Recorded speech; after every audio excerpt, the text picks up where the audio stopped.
Good morning. ચાલો આપણે ગયા લેક્ચરે ઉપવલયનું પ્રમાણિત સમીકરણ આપ્યું હોય તેના ઉપરથી આપણે નાભીઓ, નાભી લંબની લંબાઈ, શિરોબિંદુઓ, ઉત્કેન્દ્રતા, પ્રધાન અક્ષ અને ગૌણ અક્ષની લંબાઈ મેળવવાની રીતો જોઈ ગયા. બહુ સહેલી રીત હતી. આજે હવે એનાથી ઉલટા એક્ઝામ્પલ છે. એટલે કે ઉપવલયમાંથી તમને એવી વસ્તુ કાંઈ આપેલી છે કે ઉપવલયનું સ્વરૂપ કયું છે બેમાંથી તે પણ ખબર પડી જશે અને તે સમીકરણ મેળવવાનું છે. આપેલી માહિતીમાં આટલું પાછું રિવિઝન કરી લઈએ. પ્રધાન અક્ષની લંબાઈ 2a, ગૌણ અક્ષની લંબાઈ 2b, બે નાભીઓ વચ્ચેનું અંતર 2c લઈએ છીએ અને એબીસી વચ્ચેનો સંબંધ આ છે. આ સંબંધમાં કોઈ પણ બે પદ મૂકીએ એટલે બાકીનું એક પદ મળી જાય. જેમ કે બી અને સીની કિંમત મળી ગઈ હોય તે અહીંયા મૂકીએ તો એ મળી જાય, એ અને સી આપેલા હોય તો બી મળી જાય.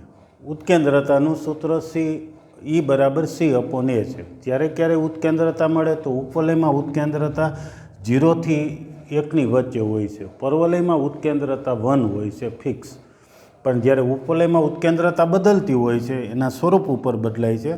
ઉપવલય નાનો મોટો છે કે એની લંબાઈ, પ્રધાન અક્ષ અને ગૌણ અક્ષની લંબાઈ, બે નાભીઓ વચ્ચેનું અંતર જે રીતે બદલાતું હોય તે પ્રમાણે ઉપવલયમાં ઉત્કેન્દ્રતા બદલાય છે.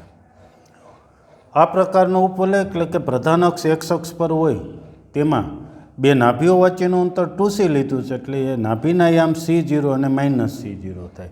પ્રધાન અક્ષની લંબાઈ 2a લીધી છે અને કેન્દ્ર ઉગમ બિંદુ છે તો અર્ધ લંબાઈ એ થાય, તો શિરોબિંદુના યામ A0 અને -A0 થાય છે. ઉપવલયનું સમીકરણ પ્રધાન અક્ષ એક્સ અક્ષ પર હોય તેવા ઉપવલયનું સમીકરણ x² + y² બરાબર 1 છે. બીજો એક પ્રમાણિત ઉપવલય જોઈ ગયા હતા કે જેની નાભીઓ વાય અક્ષ પર હોય, પ્રધાન અક્ષ વાય અક્ષ પર હોય તેવો ઉપવલય. તેમાં પણ આ ધારણા તો તે જ છે, સૂત્ર તેના તે જ છે. પ્રધાન અક્ષની લંબાઈ 2a લઈએ તો કેન્દ્રથી એક અંત્ય બિંદુ સુધીનું અંતર એ થાય એટલે વાય અક્ષ પરનું બિંદુ 0a શિરોબિંદુ થાય, બીજું શિરોબિંદુ 0 - a થાય. બે નાભીઓ વચ્ચેનું અંતર 2c ધારેલું છે. તેથી કેન્દ્રથી એક નાભી સુધીનું અંતર c થાય એટલે નાભીના યામ 0c અને 0 - c થાય. ઉપવલયનું સમીકરણ આ પ્રકારે x² + y² બરાબર 1 થાય. હવે આજે આપણે આ સમીકરણ મેળવવાની રીત જોઈએ. ચાલો સૌપ્રથમ આપેલી માહિતી છે એમાંથી તમારે a અને b મેળવવાના છે. a અને b મળી જાય તો ઉપવલયનું સમીકરણ મેળવવું સહેલું છે સાવ. માત્ર આમાં કિંમત મૂકવાની છે, કોઈ અઘરી વસ્તુ નથી. સૌપ્રથમ તો તમારે બેમાંથી કયા પ્રકારનો ઉપવલય છે તે નક્કી કરવું. જેમ કે આપેલી માહિતી ઉપરથી ખબર પડી જાય, જેમ કે શિરોબિંદુ એક્સ અક્ષ પર છે, નાભીઓ એક્સ અક્ષ પર છે, તો બેમાંથી કયા ઉપવલયમાં શિરોબિંદુ નાભીઓ એક્સ અક્ષ પર છે તો સ્પષ્ટ છે પેલા પ્રકારનો ઉપવલય. એટલે સમીકરણ આ પ્રકારનું થશે. એ નક્કી થયા પછી a અને b મેળવવાની રીતો જોશું. તો ચાલો છે જવાબમાં ધ્યાન રાખજો. શિરોબિંદુ કે નાભી કોઈ પણ એક કન્સેપ્ટનો ઉપયોગ કરી અહીં નાભીઓ ±4 બે આપેલી છે. એ શેના પર છે તો કે એક્સ અક્ષ પર છે. તેથી પ્રધાન અક્ષ, તેથી ઉપવલયનો પ્રધાન અક્ષ એક્સ અક્ષ પર છે. પ્રધાન અક્ષ એટલે કે આ રેખાખંડ AB એ શેના ઉપર આવેલો છે? એક્સ અક્ષ પર છે. આટલું ક્લિયર? શિરોબિંદુ ઉપરથી પણ તમે આ જ વસ્તુ લખી શકો કે શિરોબિંદુઓ એક્સ અક્ષ પર છે તેથી પ્રધાન અક્ષ એક્સ અક્ષ પર છે. એ પણ કન્સેપ્ટનો ઉપયોગ કરી શકો. મેં નાભી ઉપરથી લખેલું છે, તમે શિરોબિંદુ ઉપરથી પણ લખી શકો. તેથી ઉપવલયનું સમીકરણ કયા સ્વરૂપે આવશે તો કે x² + y² બરાબર 1 સ્વરૂપે છે. બરાબર?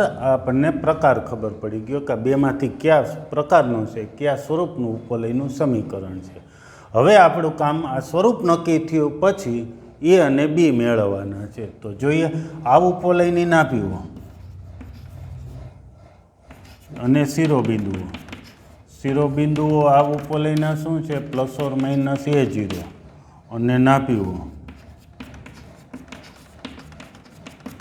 ±C0 છે. જ્યારે આપેલું છે શિરોબિંદુઓ ±50 અને નાભીઓ ±40, સરખામણી કરીએ એટલે એ કિંમત મળી ગઈ એ બરાબર 5 અને સી બરાબર 4 મેળવ્યું. એ અને સી મેળવ્યા. હવે તમારે ઉપવલયનું સમીકરણ મેળવવા ઘટે શું છે તો કે એની કિંમત મળી ગઈ, બી મેળવવા. બી ક્યાંથી મળશે તો એક અગત્યનો આ સંબંધ છે. એ બી અને સીમાંથી કોઈ પણ બે વસ્તુ એટલે બાકીની એક રાશિ તમે મેળવી શકો. હવે a² બરાબર b² પ્લસ c², સીધા b² બરાબર લખી શકો. પરથી કિંમત મૂકીએ તો a² એટલે 5નો વર્ગ 25, b² મેળવવા છે, c² એટલે 4નો વર્ગ 16. તેથી b² બરાબર શું મળશે? 25માંથી 16 બાદ કરો એટલે 9 થયા.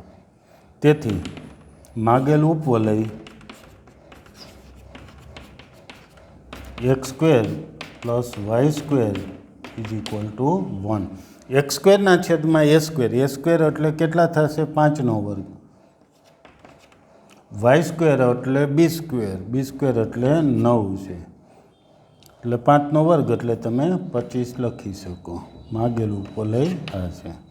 ઓકે, સાવ સહેલું છે. સૌ પ્રથમ પ્રકાર નક્કી કરો, ત્યાર પછી એ અને બી મેળવો. એ અને બી મળી જાય અહીં મૂકી દેવાના છે. સૌ પ્રથમ શું ફરીથી બેમાંથી કયા પ્રકારનો છે એ રકમમાંથી નક્કી કરી લો. એ નક્કી થઈ ગયા પછી એ અને બી મેળવીને એ અહીં કિંમત મૂકવાની છે. હવે પછી 20 દાખલા સુધી આમ જ ગણવાના છીએ. ચાલો તો એક સ્ક્રીનશોટ લઈ લો. ત્યાર પછીનો દાખલો ફરીથી ગણ નાખો. 11મો ગણ્યા પછી હવે વિડીયો પછી બીજા 11મા એક્ઝામ્પલનો વિડીયો જોવો. વિડીયો પોઝ કરી અને 11મો દાખલો ગણ નાખો. ચાલો હવે 11મો એક્ઝામ્પલ તમે ગણી નાખો. લગભગ જવાબ આવી ગયો હશે. છતાં પણ જોતા જઈએ ક્યાંય શું ફેરફાર થાય છે કે કેમ છે, કે આ જ પ્રકારે રહેશે.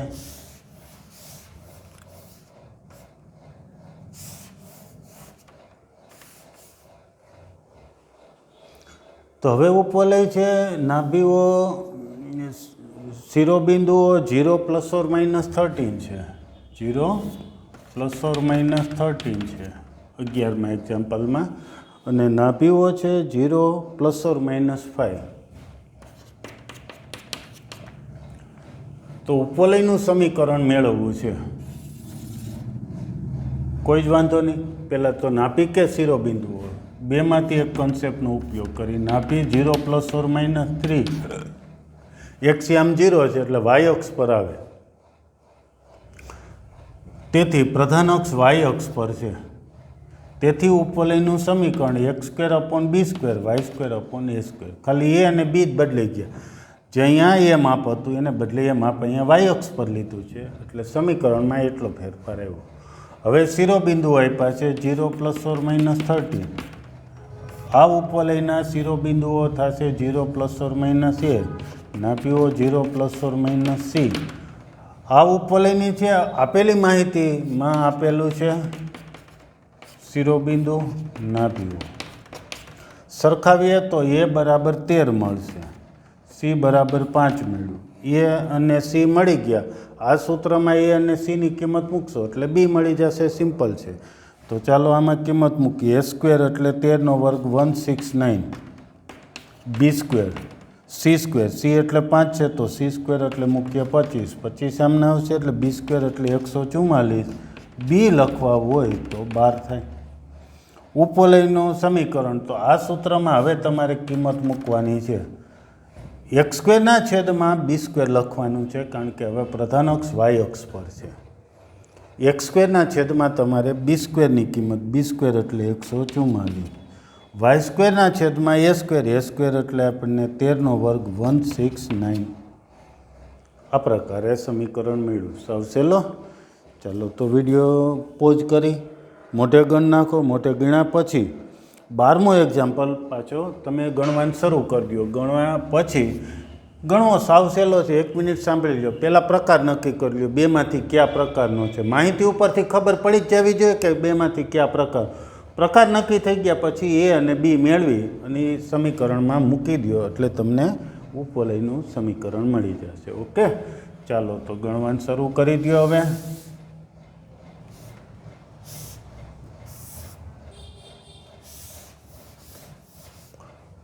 આગળ જોઈએ 12મો દાખલો, પછી આપણે આગળ વધ્યા.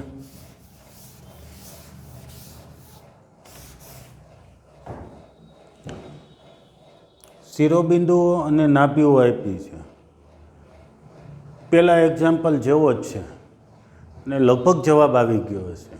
ન આવ્યો હોય તો ફરીથી ગણો, પાછો 10મો ગણી અને પાછો 13મો ગણો, 12મો ગણો. ઓકે, 10માં ગણ્યા જવાબ ન આવે તો 10માં પછી ફરીથી 12મો ગણો, આવડી જ જશે. ત્યાર પછી 13મો એક્ઝામ્પલ હવે શરૂ કરી દઈએ. પ્રધાન અક્ષના અંત્ય બિંદુઓ અને ગૌણ અક્ષના અંત્ય બિંદુઓ આપ્યા છે, એના ઉપરથી ઉપવલયનું સમીકરણ મેળવવું છે. પ્રધાન અક્ષના અંત્ય બિંદુ,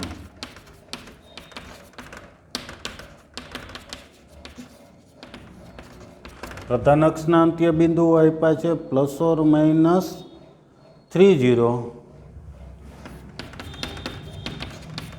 અને ગૌણ અક્ષના અંત્ય બિંદુઓ 0 ±2 છે. ચાલો તો કેવી રીતે નક્કી કરશું કયા પ્રકારનો ઉપવલય છે? નાભીઓ તો આપી નથી એટલે એની ઉપરથી નક્કી નહીં થાય. પ્રધાન અક્ષના અંત્ય બિંદુઓ એક્સ અક્ષ ઉપર આવેલા છે ±30. તો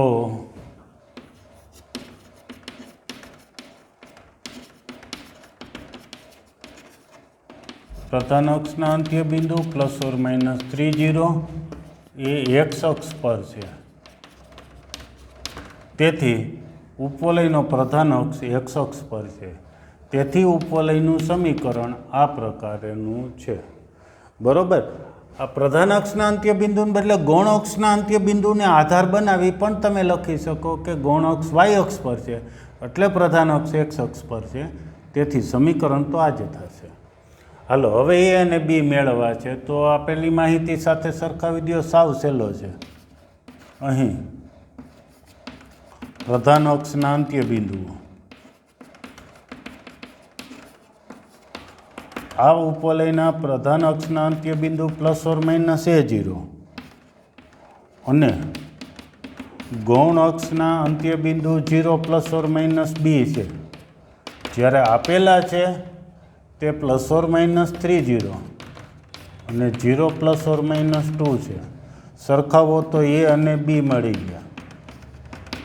એ બરાબર 3 મળ્યા છે, બી બરાબર 2 મળ્યા છે. એ અને બી મળી ગયા.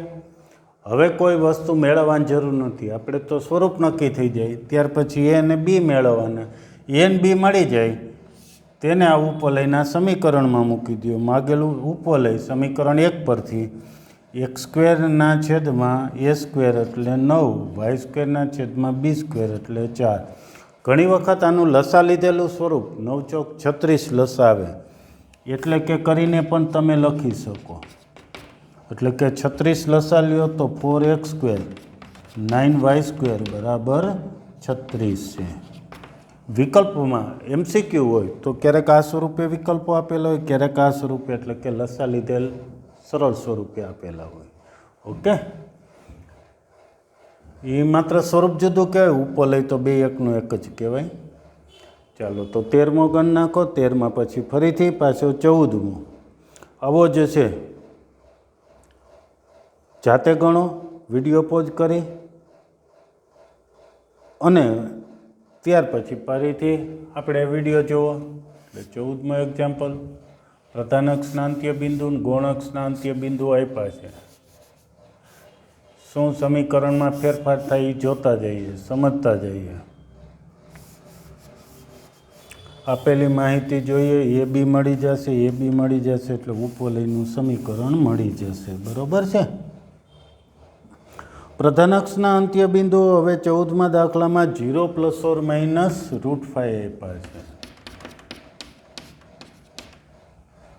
અને ગૌણ અક્ષના અંત્ય બિંદુ ±10 છે. પ્રધાન અક્ષ છે એના અંત્ય બિંદુ 0 ± √5 એટલે વાય અક્ષ પર આવેલા છે. પ્રધાન અક્ષના અંત્ય બિંદુ એનો XM 0 અને YM √5 છે. પ્રધાન અક્ષના અંત્ય બિંદુ 0 ±√5 એ વાય અક્ષ પર છે, તેથી પ્રધાન અક્ષ વાય અક્ષ પર છે. તેથી ઉપવલયનું સમીકરણ કંઈક આ પ્રકારે ધારી શકીએ. હવે પ્રધાન અક્ષના અંત્ય બિંદુ આ ઉપવલય માટે સૂત્ર છે 0 ±a, ગૌણ અક્ષના અંત્ય બિંદુ ±b0. આપેલી માહિતી સાથે સરખાવો તો 0 ±√5 ±10 સરખાવશો તો a બરાબર √5, b બરાબર 1. વર્ગ કરી અને મૂકીએ અહીંયા તો x² એટલે 5, y² b² એટલે 1. તો 14મા એક્ઝામ્પલમાં એક સરળ સ્વરૂપ મળ્યું છે. ના, x² લખવામાં ભૂલ છે. x² b² એટલે 1, y² એટલે 5. એટલે કે બીજી રીતે લખવું હોય તો 5 લસા લ્યો તો 5x² + y² = 5 છે. ઓકે, સરળ બહુ એક્ઝામ્પલ છે. વિડીયો પાછો જે એક્ઝામ્પલમાં ભૂલ પડી હોય, એક્ઝામ્પલ ગણવામાં ભૂલ પડી હોય તો ફરીથી ગણ નાખો. અને ત્યાર પછી હવે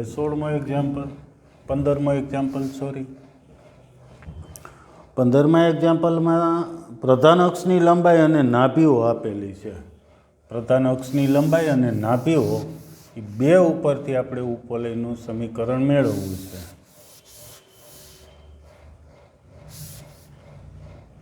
જોઈએ કયો પ્રકાર આવે, શું છે. આપણે તો સ્વરૂપ નક્કી કરી લઈએ, પછી એ અને બી મેળવવા છે. 15મા એક્ઝામ્પલમાં પ્રધાન અક્ષની લંબાઈ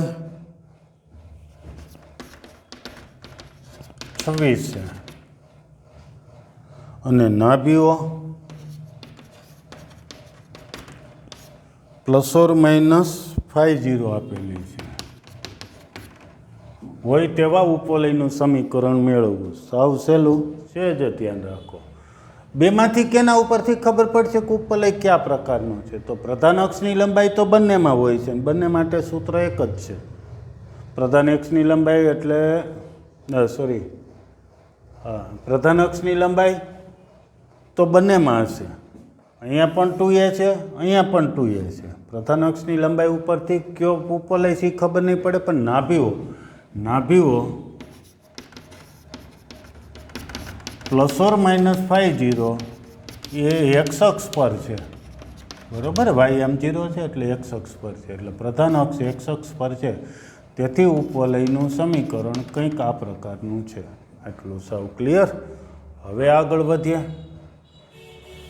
સ્વરૂપ નક્કી થઈ ગયા પછી એ અને બી મેળવવા છે. તો સાવ સહેલું. અહીં પ્રધાન અક્ષની લંબાઈ એટલે 2a પ્રધાન અક્ષની લંબાઈ એટલે હવે થોડું લખાણ ઘટાડી છે. અને નાભીઓ ±a0 બરાબર ±50. થોડું ગુજરાતી લખાણ ઘટાડી નાખ્યું. સંકેત આવી ગયો. પ્રધાન અક્ષની લંબાઈ બરાબર 26 ને નાભીઓ બરાબર ±50. સરખાવીએ તો નાભીઓ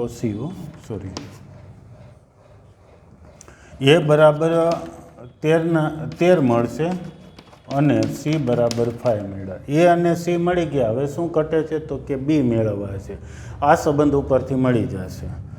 હવે a² બરાબર b² + c² પરથી કિંમત મૂકીએ તો અથવા તો b² બરાબર મળી જશે. b² બરાબર શું થાય? a² - c². a² એટલે 169, b² એટલે c² એટલે 25, 144. ચાલો b² મળી ગયું. ઉપવલયનું સમીકરણ, આ સમીકરણમાં કિંમત મૂકી દઈએ એટલે ઉપવલયનું સમીકરણ મળી જશે. એટલું તમારે કરી નાખવાનું છે. બોલતા જઈએ તો x² એટલે 169, y² b² એટલે 144 બરાબર 1. ત્યાર પછી 15 પછી 16મો એક્ઝામ્પલ જોશો તો કંઈક આ જ પ્રકારનું છે. કંઈ ખાસ અઘરું નથી. એક્ઝામ્પલ બધા સહેલા છે. 16મા એક્ઝામ્પલમાં જોઈએ શું આપેલું છે, એની ઉપરથી થોડો આઈડિયા આવે. 16મો, ગૌણ અક્ષની લંબાઈ 16, નાભીઓ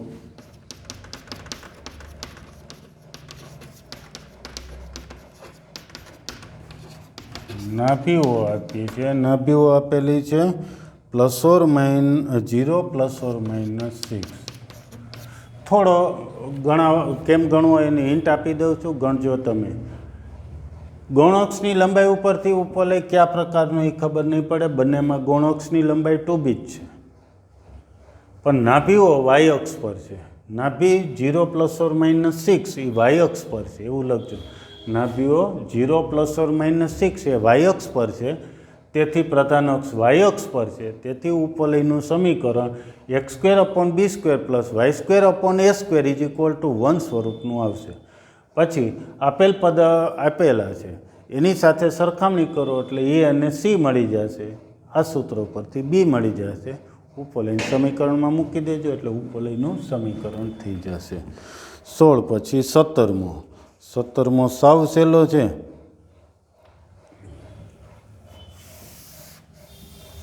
નાભીઓ આપેલી છે,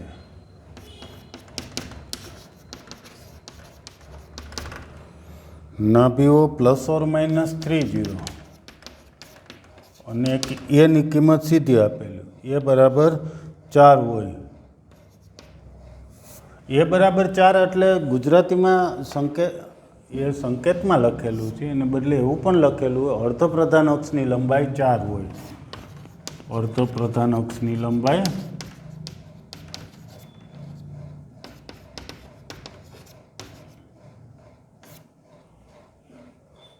સંકેતમાં લખેલું છે, શબ્દોમાં આવી રીતે લખેલું હોય તો પણ ઉપવલયનું સમીકરણ મળી જશે. અહીં નાભીઓ ±30 x અક્ષ પર છે, નાભી ઉપરથી ખબર પડી જાય છે. નાભી x અક્ષ પર છે એટલે પ્રધાન અક્ષ x અક્ષ પર આવશે. આ પ્રકારે થયું. આટલું સાવ ક્લિયર. પ્રધાન અક્ષ x અક્ષ પર છે, તેથી ઉપવલયનું સમીકરણ આવું. હવે આપેલા પદને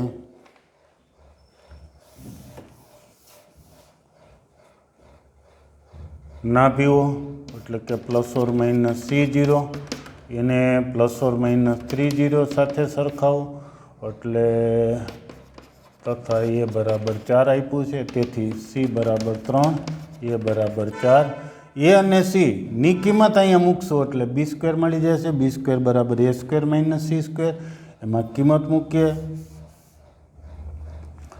તો a² એટલે 16, c² એટલે 9. વર્ગ કરીને મૂક્યા, 16માંથી 9 ગયા 7. ઉપવલયનું સમીકરણ x²/a², એટલે આપણને મળ્યા છે 4² 16, y²/b² એટલે 7 મળ્યા છે. બરાબર. તો 17મા એક્ઝામ્પલમાં સાવ સહેલો. ત્યાર પછી 18મો, બી અને સીની કિંમત આપી છે. કેન્દ્ર ઉગમ બિંદુ નાભીઓ x અક્ષ પર છે,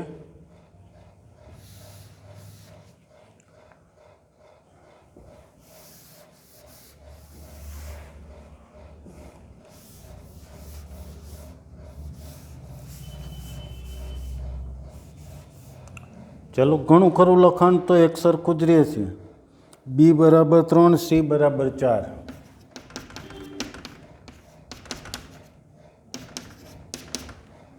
અને બી ને સી પછી આપેલું છે કેન્દ્ર ઉગમ બિંદુ,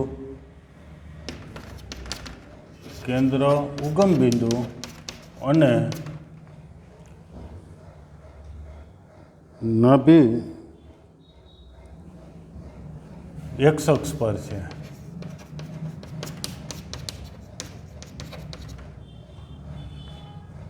તો નાભી હોય x અક્ષ પર છે, અહીં કોઈ લખાણ ખાલી નથી. નાભી હોય x અક્ષ પર છે, તેથી પ્રધાન અક્ષ x અક્ષ પર, તેથી ઉપવલયનું સમીકરણ આ પ્રકારનું થયું. આટલું પત્યું. ત્યાર પછી હવે એ અને બી મેળવવા છે, તો બી તો આપ્યા જ છે. બી બરાબર 3, સી બરાબર 4 આપેલ છે. આ સૂત્રમાં કોઈ પણ બે કિંમત મૂકીએ એટલે બાકીની એક કિંમત મળી જાય. જેમ કે બી અને સી સીધા મૂકી દે એટલે a² મળી જશે. 3નો વર્ગ વત્તા 4નો વર્ગ, 16 ને 9 25. a² બરાબર 25. એ લખવા હોય તો 5 લખી શકો. ઉપવલયનું સમીકરણ આ છે પહેલું. પહેલાંમાં કિંમત મૂકી દો તો x² ના છેદમાં 25 પ્લસ y² ના છેદમાં 9, 25 9, એટલે આ રીતે તમને ઉપવલયનું સમીકરણ મળી ગયું. તમે ક્યાંય જરૂર જણાય તો લસા લઈને એવા સ્વરૂપે પણ લખી શકો છો, અથવા તો વિકલ્પો એવી રીતે આપ્યા હોય તો એટલું એક ઉમેરી દેવું. 19મો એક્ઝામ્પલ જોઈએ શું આપ્યું છે, ત્યાર પછી આપણે આગળ વિચારીએ.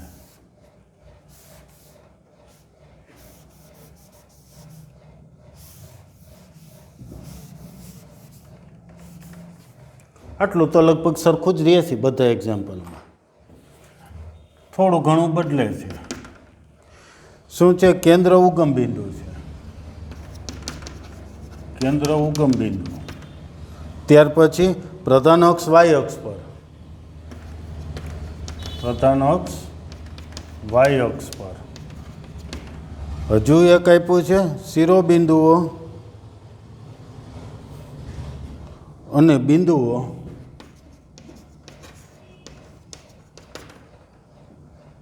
થ્રી ટુ અને 1,6 માંથી પસાર થતા, 3, 2 અને 1,6 માંથી પસાર થતા હોય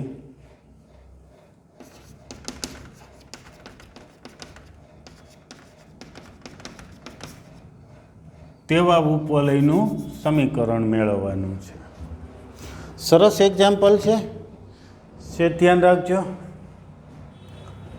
થોડું ઘણું બદલવાનું થશે આ વખતે, નવા પ્રકારનો એક્ઝામ્પલ આવ્યો, પણ છતાં મેઇન રીત તો એ જ છે. સૌ પ્રથમ તો સ્વરૂપ નક્કી કરજો કે બેમાંથી કયા પ્રકારનો ઉપવલય છે. જે કેમ નક્કી કરવું, કેન્દ્ર 0, 0 ઉપરથી ખબર પડી જશે કે આ પ્રકાર છે કે આ નહીં. પ્રધાન અક્ષ વાય અક્ષ પર છે એવું કીધું છે એટલે કોઈ જ વાંધો નથી. ન કીધું હોય તો પણ નક્કી થઈ જાય છે. પ્રધાન અક્ષ વાય અક્ષ પર છે એ કીધેલું છે, ન કીધું હોય તો બિંદુઓ તમે આલેખમાં દર્શાવો તો 3, 2 ને 1,6 બે બિંદુ આવશે, 1,6 ને 3, 2 બંનેમાં જ પસાર થતો ઉપવલય દોરો તો આ જ પ્રકારનો ઉપવલય થશે. બરોબર? શું કહું છું? પ્રધાન અક્ષ વાય અક્ષ પર છે એવું કીધેલું છે, ન કીધું હોય તો પણ બિંદુઓ ઉપરથી ખબર પડી જાય. તો અહીં પ્રધાન અક્ષ વાય અક્ષ પર છે,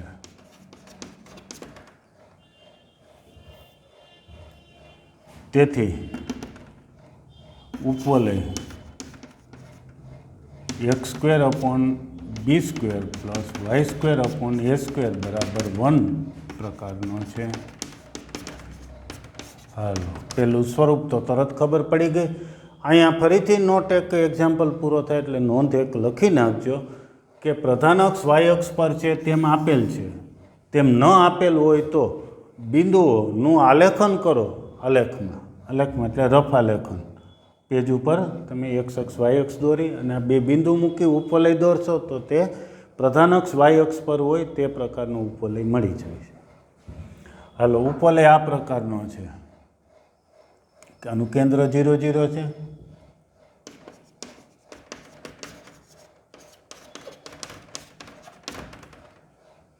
એટલે ઉપવલય આ પ્રકારનો છે. હવે આ બે બિંદુઓમાંથી પસાર થાય છે. પસાર થતા એટલે શું હોય?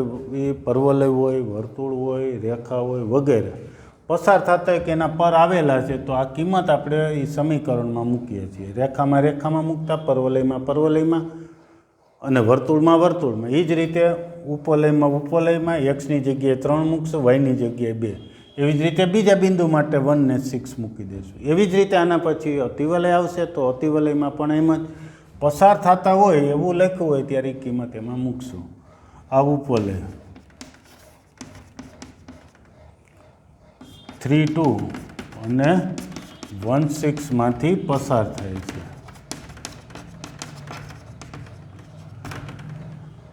તો 3, 2 માંથી પસાર થાય એટલે એક્સની જગ્યાએ 3 ને વાયની જગ્યાએ 2 મૂકીએ તો આવું એક સમીકરણ મળ્યું. 9 upon b² plus 4 upon a² is equal to 1.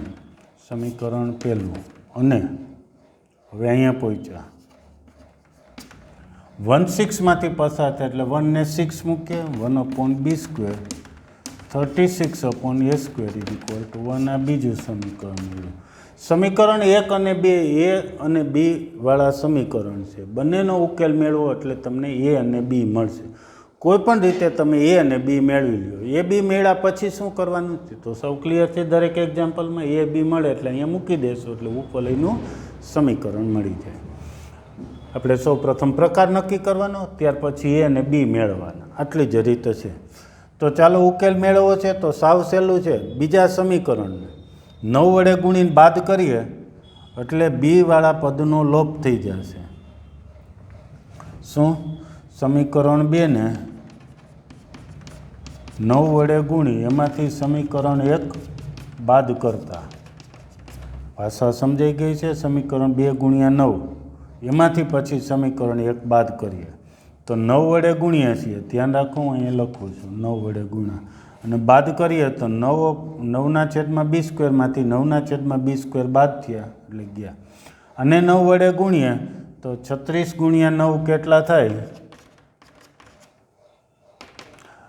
9 × 6 = 54, 9 × 3 = 27, 32, 324/a² -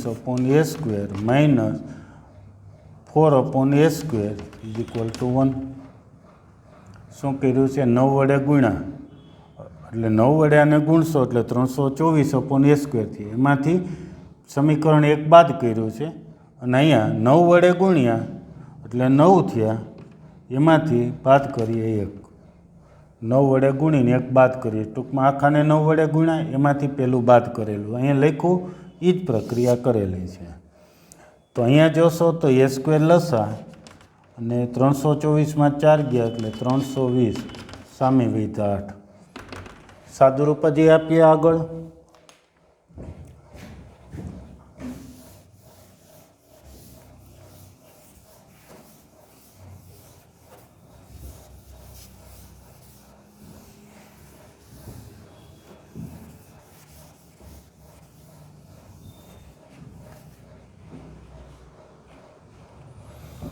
તો a² સામે જઈ 8/માં ગયા તો તેથી a² = 320/8, 8 × 32, 40 મળ્યા. આટલું બરાબર. a² = 40. a² = 40 સમીકરણ 1 અથવા 2 જે અનુકૂળ લાગે એમાં મૂકી દઈએ. અત્યારે સહેલું લાગતું એવું સમીકરણ 1 છે. સમીકરણ 1માં મૂકતા આપણને બી મળી જશે. તો 9/b² + 4/a² એટલે 40 = 1. અહીંયાથી 1/10, 1/10 સામે ગયા એટલે 9/b² = 1 - 1/10. 1/10 એ સામે ગયા તો બાદ થયા. અહીંયા વધ્યા છે 9/b² = 9/10. જોશો સિમ્પલ છે. b² = 10. એ અને બીની કિંમત મળી ગઈ આપણને. a = 40, a² = 40 મળ્યા, b² એટલે 10. તેથી માગેલ ઉપવલયનું સમીકરણ x² + y² = 1. a² એટલે 40 નો સોરી અહીંયા છે 40 a² અને બીની કિંમત મળી છે 10. લસા લેવું હોય તો એટલે કે લસા લઈને લખશો તો 40 લસા એટલે કે 4x² + y² = 40 છે. ઓકે, સાવ સહેલું. ખાલી સમીકરણ ઉકેલવાના છે. બાકી આ બે બિંદુમાં પસાર એટલે એ બી વાળા બે સમીકરણ કોઈ પણ રીતે ઉકેલો એ અને બી મળી જાય. ખાસ તો a² b² વાળું સમીકરણ એટલે તમને a² ને b² જ સીધા મળશે. જો કે આપણે જોઈએ છીએ પણ a² ને b² જ એ મૂકી દેશો એટલે ઉપવલયનું સમીકરણ મળી ગયું. ઓકે, હજી એક આના જેવો જ એક્ઝામ્પલ છે. ફરીથી પ્રેક્ટિસ કરી નાખીએ. એક નોંધો લખી નાખજો. જો પ્રધાન અક્ષ y અક્ષ પર છે તેમ આપેલ ન હોય તો બિંદુઓ 3, 2 અને 1, 6 નું આલેખન કરતા ઉપવલયનો પ્રકાર પ્રધાન અક્ષ y અક્ષ પર છે તે જાણી શકાય છે. ઓકે,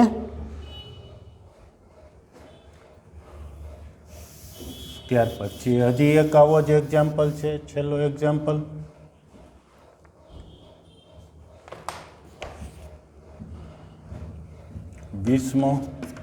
20મો છે પ્રધાન અક્ષ x અક્ષ પર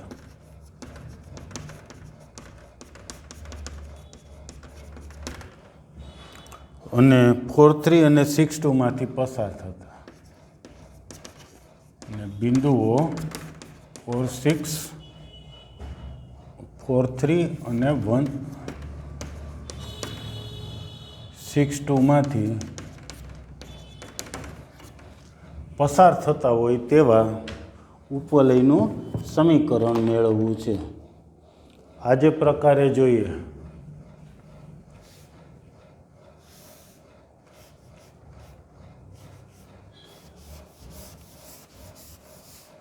પછી સમીકરણ ઉકેલવાની રીત જોશું.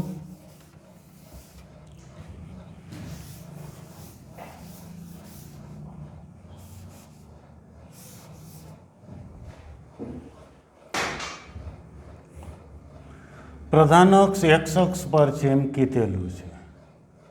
કેન્દ્ર 0 0 કીધું નથી, ખરેખર આટલું આપવું જોઈએ, પણ છતાંય બિંદુઓનું આલેખન કરીએ તો જાણી શકાય છે, એટલે દાખલાનું કામ આપણે અટકતું નથી.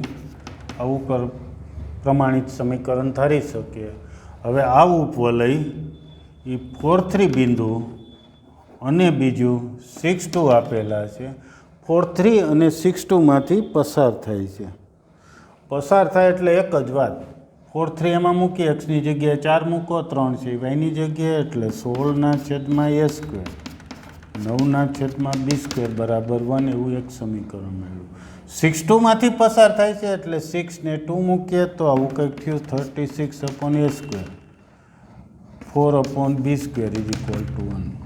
કોઈ પણ રીતે ઉકેલો a²b² વાળા સમીકરણ, એટલે આના ઉકેલમાંથી a²b² મળે. a²b² ને અહીંયા મૂકી દેશું એટલે માગેલ ઉપવલય થઈ ગયો છે. ઓકે, કેમ ઉકેલશું? તો ધારો કે બીનો લોપ કરવો છે તો સમીકરણ 1 ને આપણે 4 વડે ગુણશું એટલે 9 ચોક 36 થશે. સમીકરણ 2 ને 9 વડે ગુણ્યા એટલે 9 ચોક 36 થાય. બે સરખા થઈ જાય, ટૂંકમાં બે સરખા થાય તો આનો લોપ થઈ જાય. લોપ થઈ જાય એટલે એ વાળું સમીકરણ એ મળશે. એની કિંમત બેમાંથી ગમે એમાં મૂકશું એટલે બી મળી જાય. તો ચાલો એક લખી નાખીએ છીએ. સમીકરણ 1 ને સમીકરણ પેલું મોટું છે એને વધારે ગુણીએ. સમીકરણ 2 ને 9 વડે, એમાંથી સમીકરણ 1 ને 4 વડે ગુણી અને બાદ કરતા. આપણે જનરલી બાદ કરતા હોય ત્યારે મોટામાંથી નાનું એમ બાદ કરીએ તો માઇનસ નિશાનીનો પ્રશ્ન નડે નહીં. ચાલો આને 9 વડે ગુણીએ તો 6 9 54, 9 તેરી 27, 32/a². પછી હજી આને લખી જ નાખીએ છીએ આખું સમીકરણને. 9 વડે ગુણીએ તો 36/b² બરાબર 9 વડે ગુણીએ તો 9 થયું. પછી એમાંથી બીજું, પહેલાં સમીકરણને 4 વડે ગુણીએ, 16 ચોખ્ખું 64/a². 4 વડે ગુણો તો 36/b², 4 વડે ગુણો તો 4. બંનેની બાદબાકી કરતા, બાદબાકી કરીએ તો હવે આપણને જે મળે છે તો 324માંથી 64 બાદ થયા, 324/a², 64/a². આ બંને બાદથી ઉડી ગયા, 9માંથી 4 બાદ કરો. લસા લેશો તો a² લસા આવ્યો, 4 ગયા, 12માં 6 ગયા 6, 260, સામે વધ્યા 5. તેથી a² બરાબર 5 છેદમાં આવ્યા 26 એટલે 5 5 અને વધ્યા 5 10 52. a² બરાબર 52. a² બરાબર 52. સમીકરણ 1 કે 2 તમને અનુકૂળ લાગે તેમાં મૂકી દો. જેમ કે સમીકરણ 1 અનુકૂળ જ છે, સમીકરણ 1માં મૂકતા શું મળશે? હવે a²ની જગ્યાએ 52 મૂકી દેશો, અહીં 52 લખો એટલે b² વાળું સમીકરણ થશે, એમાંથી b² મળશે. તો 16/a² એટલે 52, 9/b² બરાબર 1 ઇમ્પ્લાય 9/2² બરાબર 1, 16/52 છેદ ઉડી પણ શકે છે. 52 લસા લઈ લેશો. 52માંથી 16 ગયા, 52માંથી 16 જશે તો 6 વધ્યા, પછી 36,